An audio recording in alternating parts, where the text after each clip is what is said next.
Thank you, Mr. Chairman. A couple of questions about the reorganization. I think the first thing, Mr. Secretary, and thank you for being here today, is this a done deal, or is this a work in progress? Is this a draft that we've seen, or is this completed to be implemented? This is majority is a moving forward of the completed issue. That's why we've been over the last month discussing with members of Congress as well. There are still some things that we need to work out that even our own people are coming back with and saying, okay, after looking at this, then we're going to continue to change some things. So there's some changes, smaller changes. The overall structure, the overall vision of how we're going to take this is where we're moving forward. Let me follow up on that, because just from a 30,000-foot level, I don't really understand how we're flattening the organization by essentially inserting a new layer.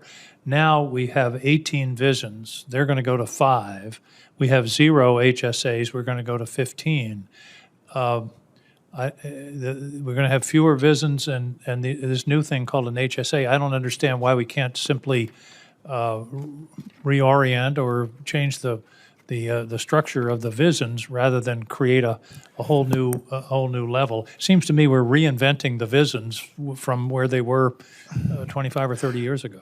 Not really, Senator. And I think the problem here is an understanding of what goes back 20, 30 years ago for those who would go back and look at the history of the VISNs and where they're supposed to. Remember, the VISNs at one point in time were not going to be any bigger than 10 to 15 people. Some now actually have literally tens of thousands of people associated with a VISN, which was never intended to be, which is one of the problems that has existed on how you can't get answers out of there. This was one of the, again, key issues for how do we make the executive directors in our, this is what I talk about not being a top-down. This is about the center directors and the clinics being able to get direct answers with that. That was part of what Greg was tasked with, is looking for that, and can answer that a little bit further. So you have to, if you just look at this on a baseline level, according to what you just said, you could easily make an assumption, which I think would be a mistake, to say that's just adding a layer.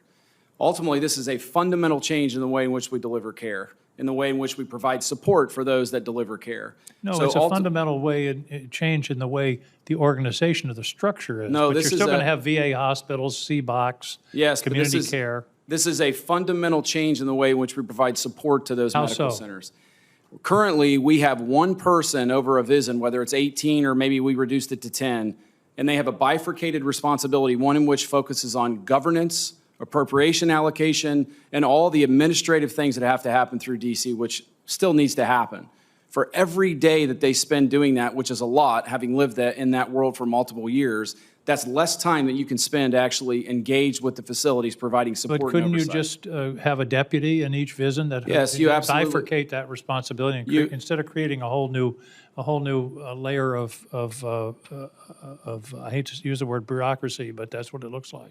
You absolutely could do that. You could do a bifurcation. The problem is they're still pulled in both directions. A deputy still has to do some of the aspects of what I'm mentioning. This also came from market research. We met with for-profit, not-for-profit, government, and private sector healthcare entities and when we did that market research, we evaluated their organizational structures. This is what is considered a best practice so that you can specialize on the quality and oversight of care delivery as a singular responsibility. That does not exist currently. I'm a little skeptical, as you can tell. I'm not. I commend you for trying to reorganize and improve the delivery of services. Nobody would quibble with that intent. So I just want to continue this conversation and be assured that this isn't going to simply have another layer and have the. I just want to be sure those hospitals get what they need. Second question in a very short time, the saga, Mr. Secretary, of the contracts.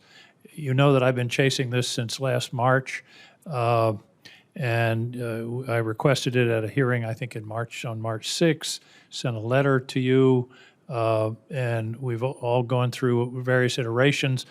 Just a few days ago, on the 22nd of January, we got a supposed new list of the canceled contracts. It turned out it was the old list, and the old list is full of obvious mistakes. It lists $79 billion worth of canceled contracts, which is more than the whole contract amount in the VA.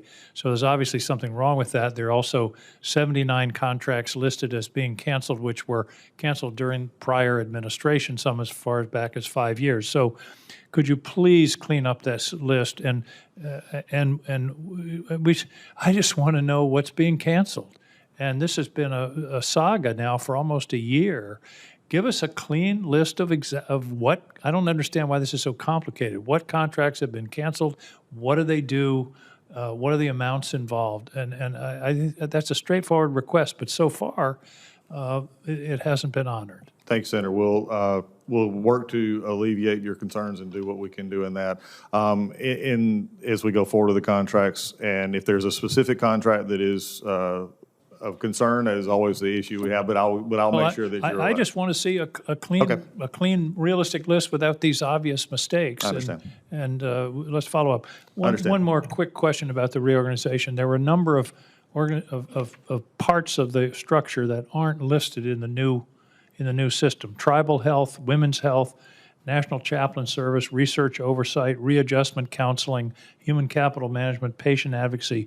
They've disappeared from the organizational chart. Can you assure me that those functions are still going to be addressed in this new structure? Yes, sir. That's a pretty straightforward. It's a straightforward answer for a straightforward question. Thank you. Thank you, Mr. Chairman. Thank you. Senator Duckworth.